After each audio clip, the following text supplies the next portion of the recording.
One thing that doesn't get as much attention as the people purposely putting certain symbols and processes, such as occult rituals in gaming or elsewhere, is the plethora of people just getting on board with the gradual satanization of society, which is disguised as hip or edgy. These people do the bidding of the unseen controllers unknowingly. The following game is an example of this phenomena. The Binding of Isaac Rebirth. After the good input from players with the first Binding of Isaac game in 2011, Edmund Macmillan decided to go for a bigger, more polished and satanic version with the Binding of Isaac Rebirth. A third version was created shortly after.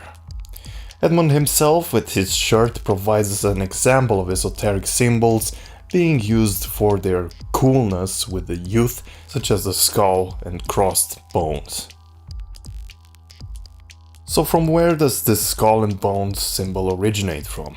Not from pirates, as one might think. Firstly, it is older than that, from none others than the Knight Templars, a mysterious society that is heavily linked with the occult. Regarding the origin of the organization, researchers pinpoint that the true purpose of some knights in the First Crusade was to carry out research in the Holy Land, looking for certain esoteric knowledge. The origin of the Templars appears to be linked with the discovery of a series of relics and manuscripts in the ruins of Solomon's Temple, which contained the essence of the secret traditions of Judaism and ancient Egypt, like in the Middle East invasions of Iraq or Afghanistan. The actual reasons for the military occupations are very different than those historically accepted. Let us remember that in 1307 King Philip IV ordered the arrest of Jacques de Molay, the Grand Master of the Order, along with many other higher-ups of the group in France. After rumors and confessions of worshipping the Baphomet, practicing magical sodomy, history normally dismissed these claims as absurd. However, in Morals and Dogma, one of Freemasonry's most popular books, written by Grand Master Albert Pike, reveals the Templars' true purpose. The object of the Templars was to acquire influence and wealth, then to intrigue and, at need, fight to establish the Johannite or Gnostic and Kabbalistic dogma. The researcher Philip Gardiner says, "But I wondered, what explanation did the Knights Templar give for using the symbol? Where did they get it from? I found a strange tale that is told by most Templar researchers to link the symbol to them, and this tale surprisingly involves the number 9, a Mother Earth image, and a skull. How curious that the skull and crossbones thing appears in the secret society of Yale, in which George Bush, his father, and John Kerry were official members. This is a great example of esoteric symbols with deep significance and sinister implications becoming cool icons for the youth, not by coincidence, but by design. But back to the game. The first thing to note is a blatant anti-Christian, anti-Bible narrative. The story begins with Isaac, a little guy that has a really religious Christian mother. Mom watched Christian broadcasts on the television until the day Isaac's mom heard a voice. "Your son has become corrupted by sin. He needs to be saved." And apparently he tells her to impose increasingly more restrictive rules on him until he ends up naked and jailed in his room. Eventually God tells the mother that Isaac is a lost cause and must be sacrificed, but a door is opened on the floor leading to the basement where Isaac escapes his murderous mother, going in there, and that's when the game starts. The game draws much of its imagery from biblical sources, although the esoteric and satanic symbols aren't few either. Isaac, for example, has his name referencing the aborted human sacrifice of the son of Abraham. In the game, making pacts with the devil tends to yield considerable advantages. You trade life for increased power in the form of stats or abilities or familiars which follow you around, normally increasing damage or protecting you. Pacts with the devil include certain boosters that are represented with satanic symbols. You also get items in boosters or powers throughout the game without using the devil, and can get them even from God in angel rooms.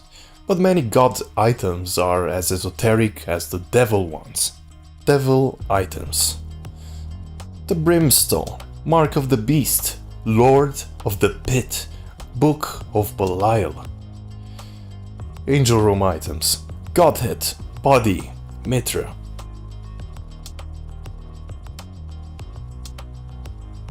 One playable character in the game is Azazel.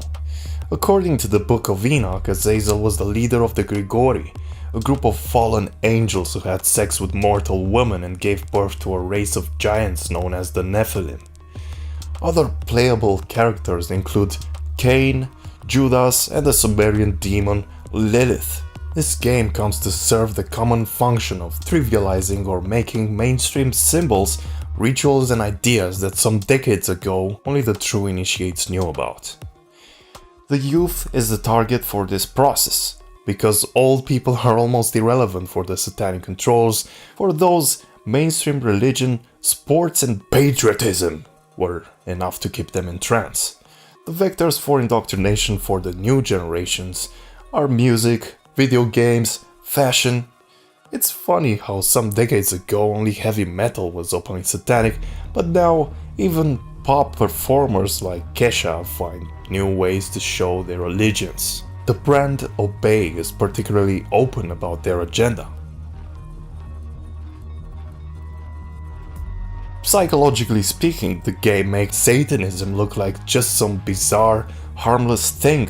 It trivializes it, like some many useful idiots joining efforts with the Illuminati confirmed meme. By placing Satanism as part of the fun in an obviously fictional scenario, the idea that Satanism and blood sacrifices are very real is replaced with the sensation that these ideas pertain to the domain of fiction, parody, or that of religious fanatics like the Mother of Isaac that are often associated with the hysteria of exposing Satanism in modern society. However, if Edmund Macmillan had experienced first-hand ritual satanic abuse, or if he knew what those symbols actually meant, he wouldn't be making a game using Satanism so lightly. All in all, while playing the game, the informed person cannot shake off a feeling of uneasiness. The game is very addictive and a success from the gaming perspective. However, at the end of the day, it just reinforces the social engineering that has been ongoing for some decades. This is Games Exposed. Thank you for watching, and know that this episode was created in our research group, which you too can join by adding me on Facebook and letting me know that you want to join the group. Watch some of the other videos, and see you guys next time.